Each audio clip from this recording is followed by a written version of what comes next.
अस्सलाम वालेकुम रहमतुल्लाहि वबरकातुहू। मदरसा दारुल उलूम नागठा ने Satara Urdu high school and junior college, इस इदारे के तालीमी चैनल में आप तमाम का खुशामदीद है। 8वीं जमात के इल्म रियाजी के सबक नंबर 2 मुतवाज़ी खतूत और तकाते, इसके बारे में आज हम पढ़ेंगे। सबसे पहले पॉइंट हम देखेंगे मुतवाज़ी खतूत। एक मुस्तवी है जो कि नुकात की बुनियाद पर बनता है, जिसमें खत यल और खत यम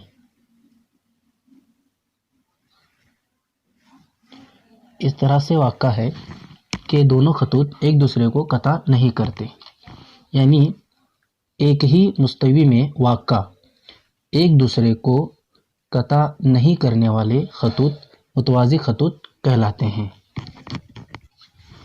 यानी खत यल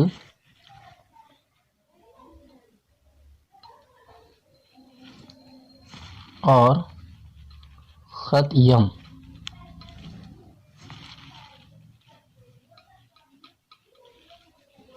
मुतवाज़ी खतूत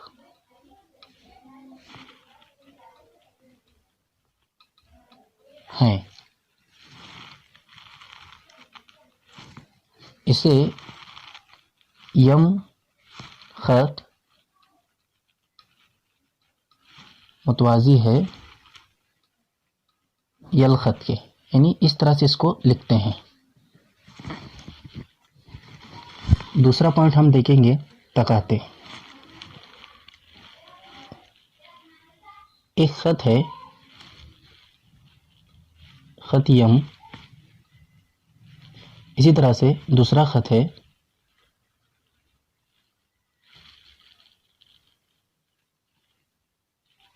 खत यल।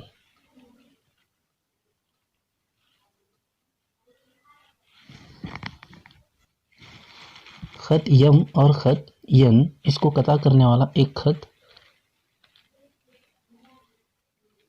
जिसका नाम है खत यल। यानी खत यम और खत यन को खत यल बिला तरतीब नुक्ता ए और नुक्ता बी, यानी दो मुतफरीक नुकात पर कता करता है। इसीलिए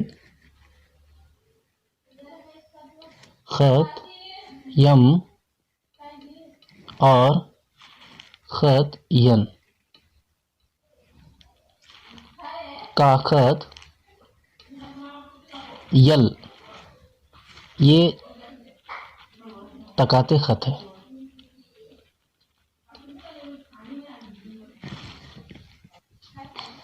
अगर कोई खत दिए हुए दो खतूत को, जैसा कि दो खतूत यहाँ पर खत यम और खत यन है, दो खतूत को दो मुख्तलिफ यानी दो मुतफरिक नुकात पर कता करता हो, जैसे यहाँ पर खत यल ए और बी, इस यानी खत यम और यन को खत यल कता करता है जहाँ पर मुतफरिक नुकात बनते हैं ए और बी।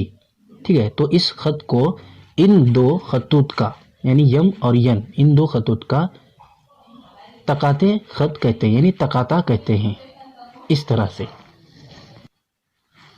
उम्मीद है आपको मुतवाज़ी खतूत और तकाते इसके बारे में अच्छी तरह से समझ में आया हो। इस वीडियो को ध्यान से देखिए और इसको समझने की कोशिश कीजिए और अपना बुनियादी तसव्वुर मजबूत कीजिए।